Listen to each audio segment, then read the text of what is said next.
Hello সবাইকে, new Mamun সাথে ড্রেসেসের নতুন একটি ভিডিওতে সবাইকে স্বাগত।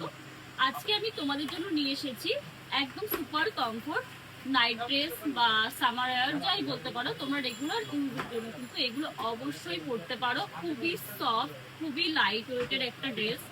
আর এইগুলো কিন্তু শুধুমাত্র নিউ মামুন সাথে ড্রেসেসেই পাচ্ছ, হাবড়া 1 নম্বর গলি বেকারি পট্টিতে। তো এগুলো কিন্তু XS থেকে ট্রিপল এক্সেল অব্দি অ্যাভেলেবেল আছে। প্রথমে দেখো একটা এরকম, এটার প্রিন্ট একটু ডিফারেন্ট কিন্তু কালারটা সেম, আমি যে কালারে পরে আছি। নেক্সট একটা দেখো, যেটা আমি পরে আছি ঠিক সেরকমই একটা রয়েছে। নেক্সট আর একটা এরকম ফ্লাওয়ার মোটিভেই রয়েছে। আরো রয়েছে যেগুলোকে আমি তোমাদেরকে দেখাবো। খুব সুন্দর একটা প্রিন্ট, যেটা সফট, সবাই আই থিঙ্ক পছন্দ হবে, এরকম একটা প্রিন্টে রয়েছে। আর প্রত্যেকটা কিন্তু লাইট কালারের উপরে রয়েছে, আর এটা সফট ম্যাটেরিয়াল।